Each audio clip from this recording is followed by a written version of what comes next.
Hi, welcome to SEO Hangouts with Josh Bachynski. C'est moi.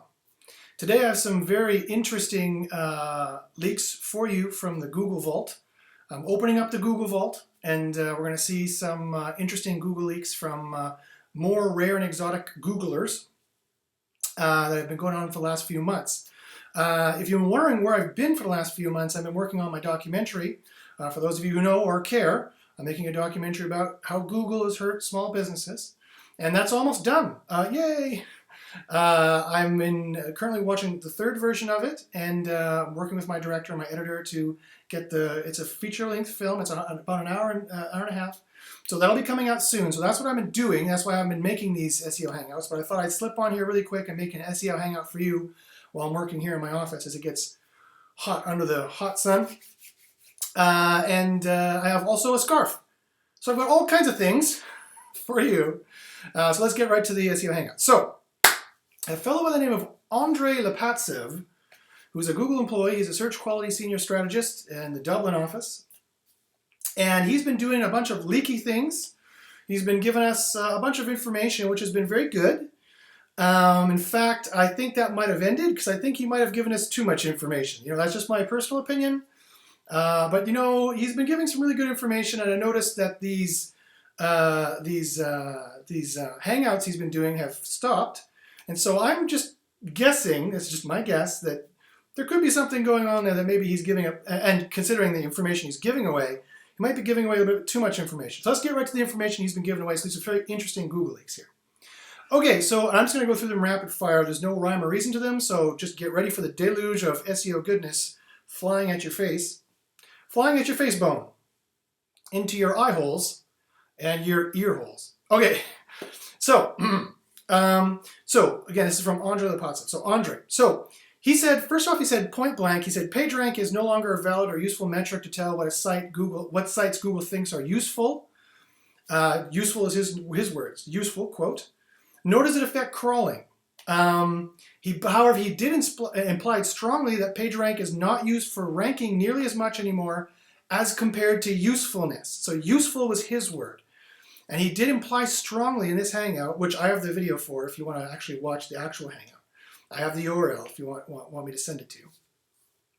If you want me to read it out, it's on YouTube. So just search YouTube, and the actual file name is 18 or L8 capital V N capital Z capital C lowercase c L9 capital J 4. So you can rewind the video and listen to that again if you want to find it yourself, or email me, or ask in the comments, and I'll put it there. But anyway, he said that PageRank is not anywhere near as much a ranking factor anymore. So links are not as much a ranking factor anymore from the old PageRank perspective. They can be from a quality perspective or from a relevance perspective.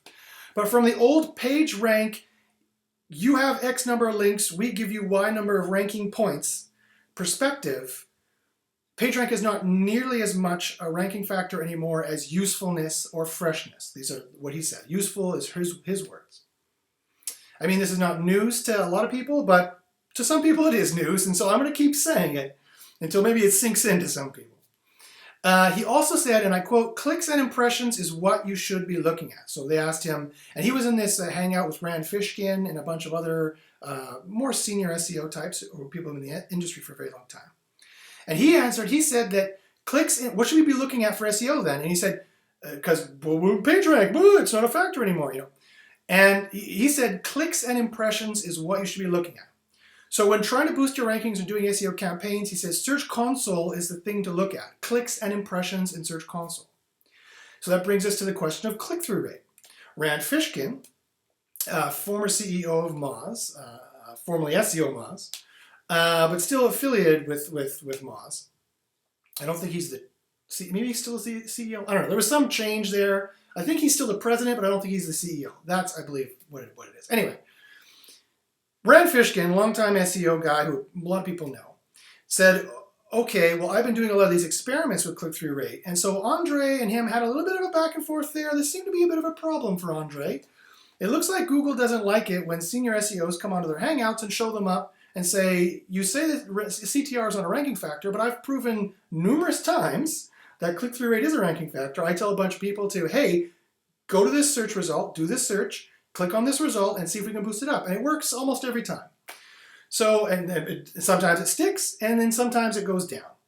So Andre was like, well, it's not a ranking factor, but I can't answer this. So as I've reported before, I think click-through rate is a ranking factor. I think it's both a direct and indirect ranking factor. It all depends on what the traffic does when it gets to your site. If it stays there and likes it, great. If it goes away, not so great. So it's a query deserves freshness. It's a freshness part of the algorithm. And also it could be a long-term quality portion of their algorithm as well. Also, Andre point blank admitted that social mentions are a ranking factor. And he mentioned Twitter specifically. So he said if you're being mentioned on by a bunch of different accounts, and a bunch of different powerful accounts, the more you're mentioned, the more powerful the mentions.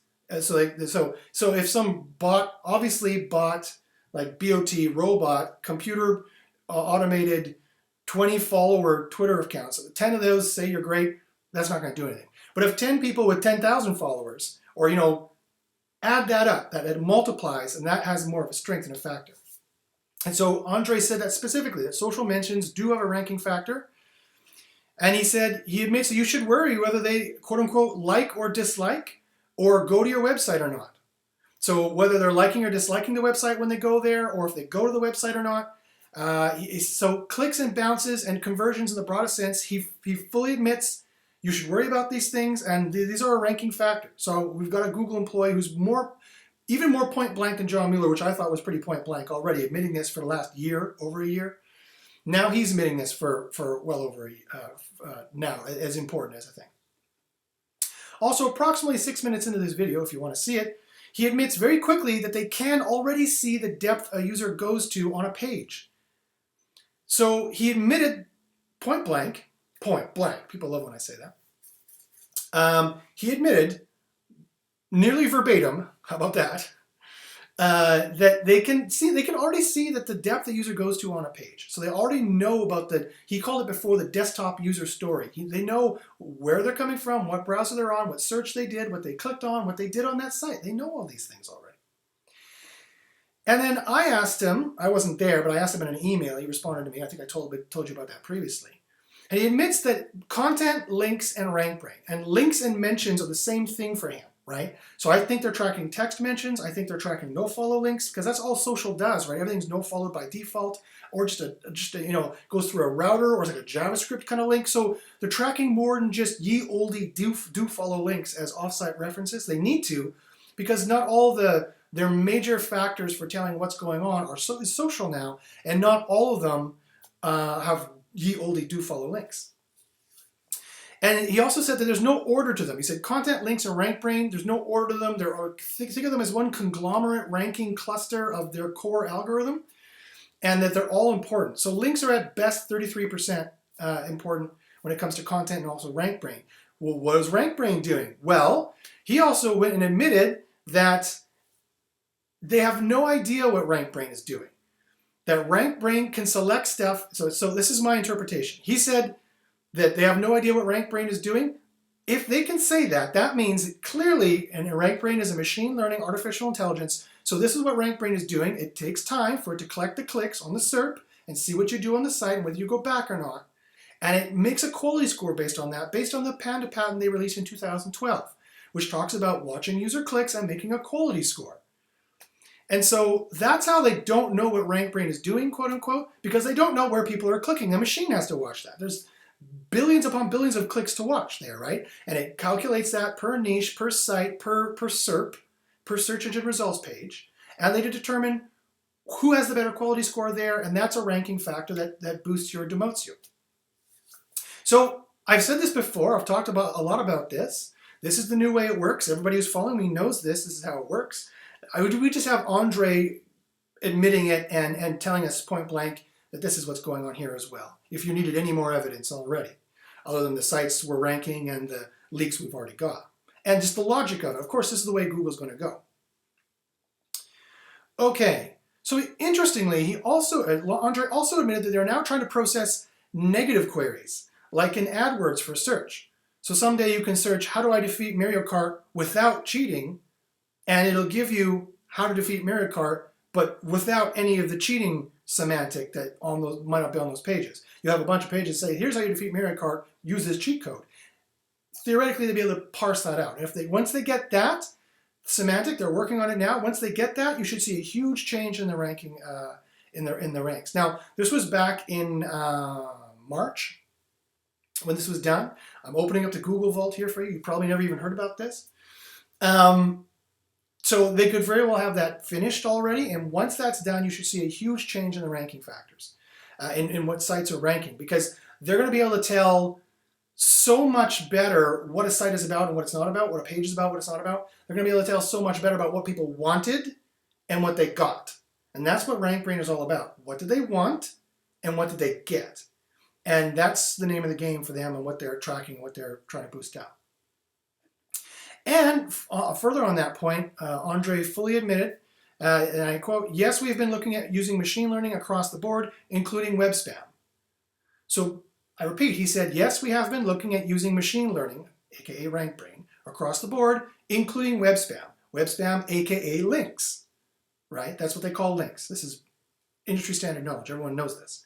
So realize what this means, guys. This means that he basically confirmed the next Penguin will be Rankbrain powered. Gary Ilyish, another Google employee, has already kind of implied that the next Penguin is going to be machine learning. In fact, he implied it by the fact that he refused to answer the question, right? That he was asked a couple of months ago, is the next Penguin going to be machine learning based? And I said, I can't answer that question. So the answer is yes. If you can't answer the question, the answer is yes. And Andre here just admitted it. Okay. So Andre also admitted that yes, more or less everything they talk about is ultimately a ranking factor. And my point here is whether it's direct or indirect doesn't matter. Everyone's worried about the direct ranking factors. What are the direct ranking factors? It doesn't really matter, and Google doesn't really tell you. And it's not 2005 anymore. It's not, A, the algorithms are not that simple, and B, their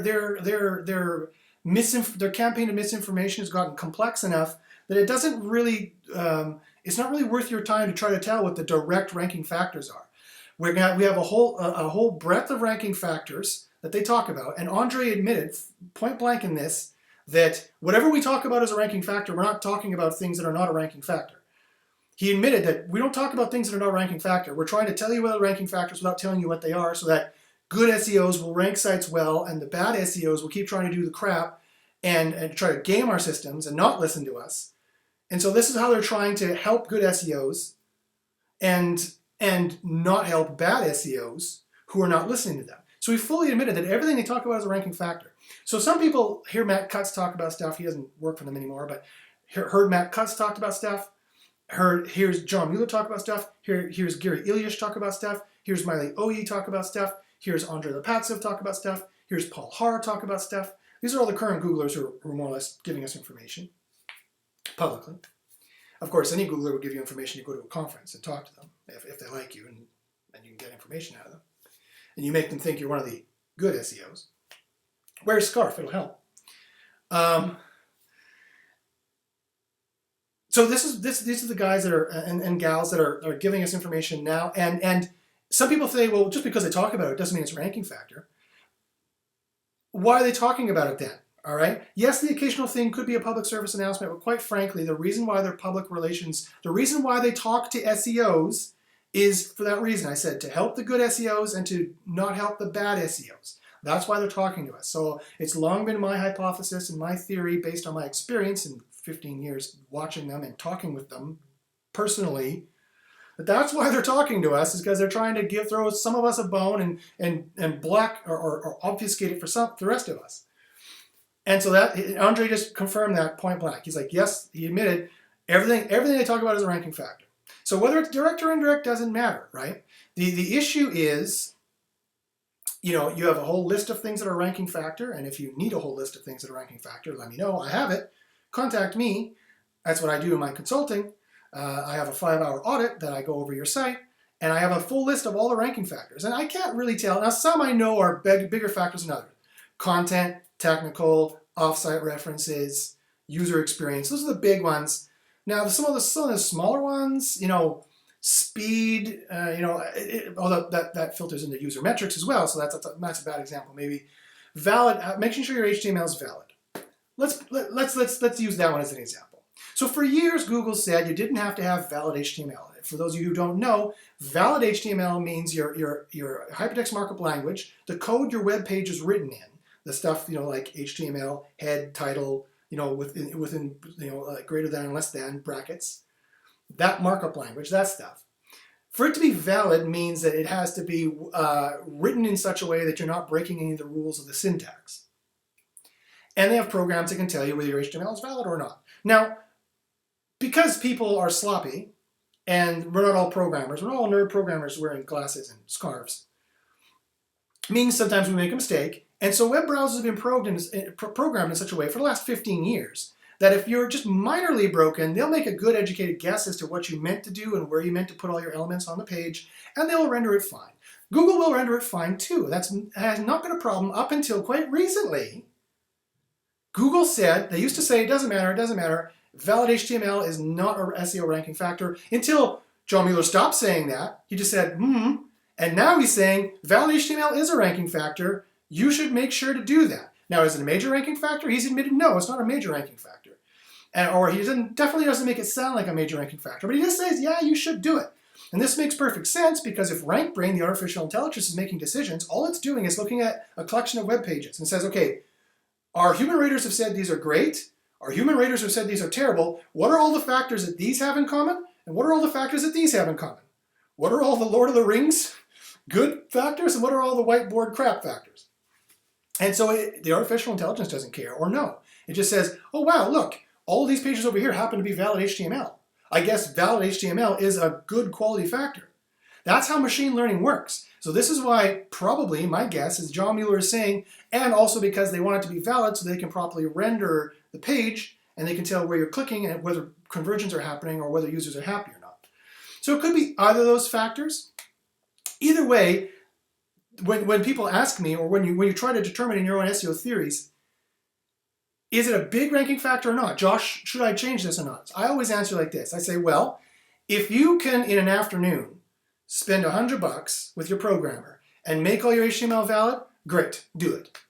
But if it's going to cost you $5,000 or $10,000 to go across your entire site and make your HTML valid, then there are far, far more important SEO-related things to do, like make sure your user experience is good, make sure your user metrics are good, make sure your bounces are down, make sure your time on page is up, make sure you have returning visitors, make sure they're converting, make sure they like what they're seeing, make sure they're sharing it, make sure they're liking it, make sure everyone's talking about you on social positively, make sure no one's talking about you negatively anywhere, on your site or off-site.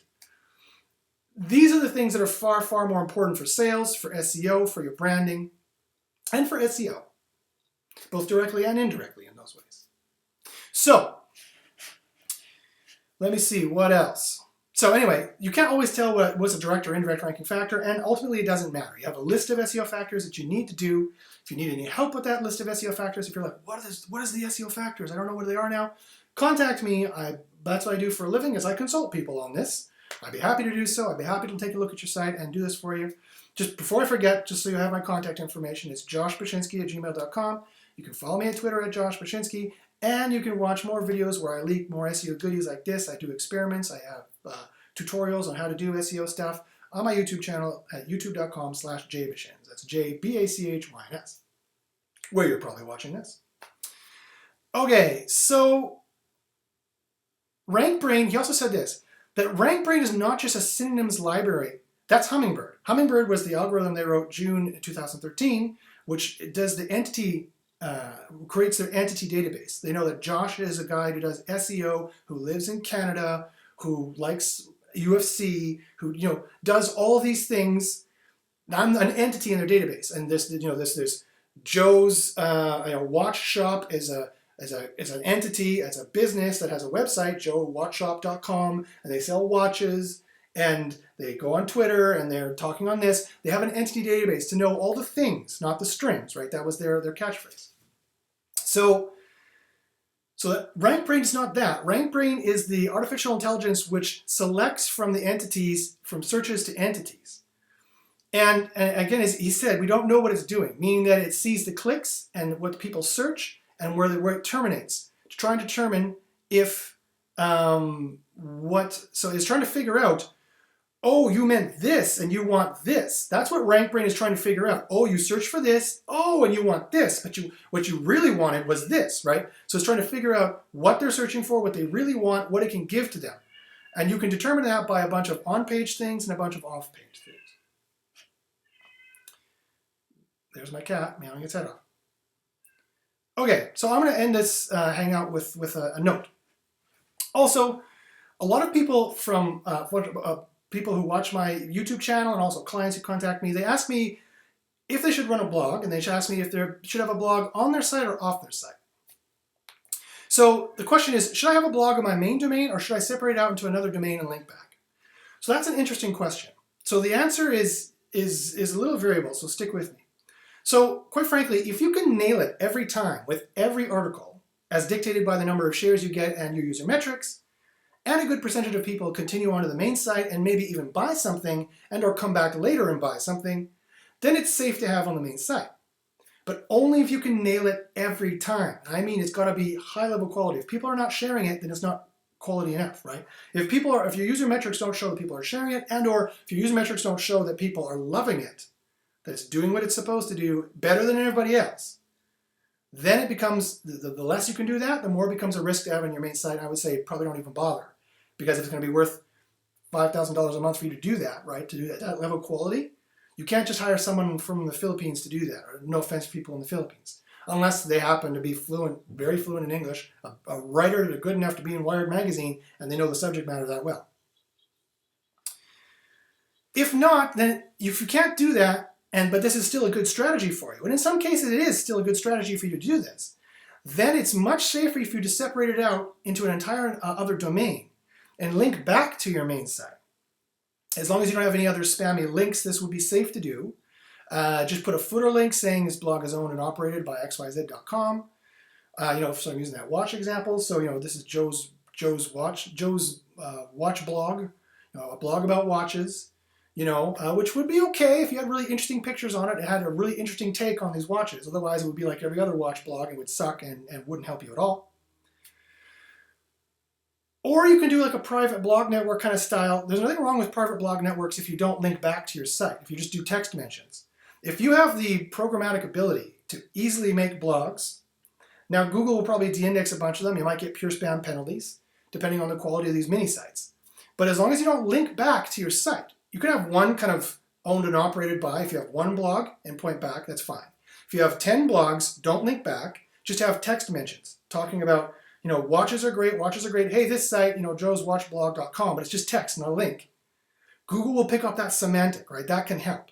So there's well, technically it's not black hat because you're not trying to manipulate the PageRank algorithm. You're just trying to get the word out there about yourself, right? So that would be a gray area, no pun intended, with a scarf on it. That would be a gray area, whether or not that was against the guidelines. But whether they are not, I don't care. That is a more iffy, a more spammy-ish way of doing it, which which could be done. A lot of people are asking me, how do I do this in a black hat way? Because I sound so white hat all the time, which I'm not. That's the safer way to do it. That's the best way to do it first. If you want to build muscle, lean muscle, you don't inject the steroids, right? Because that's illegal, so it's maybe a bad example. But you don't go right to like the crazy supplements. You eat right, be healthy, get good sleep. You do all the white hat things first, and if you can build good lean muscle doing that, well, then you don't need to move on to the riskier, in some cases illegal, nothing in SEO is illegal, but you get the metaphor. And so that's why I preach it, and that's what I do for clients. And we don't start off with the black hat stuff, even though I still have people emailing me asking, can't you just buy links? Why do I have to change my design? I don't want to change my design. And Google wanted to do that. Google wanted to make SEO hard so that the people who just did not have the chutzpah to do it wouldn't do it. And so I'm sorry that SEO is getting hard, ladies and gentlemen, but that's the way that it is. And don't blame me if Google makes it difficult on you. I know what you need to do, and I will increase your sales and your SEO, but you got to do the hard stuff. You got to change your design and make the quality better and make people convert, and you will only just make more sales when you do. So with that, I'll get off my soapbox. There we go. And I bid you adieu. I hope you enjoyed this video. If you have any SEO questions at all, by all means, contact me. I'll be trying to make more SEO videos as much as I can. I'm also trying to get my documentary out there, and it's going to be crazy, guys. You're going to love it. We're looking for major distribution for it, major, internet distribution for it. I don't think, Touchstone Films or Disney's going to pick it up. You're going to see me singing a whole new world. That's not going to happen.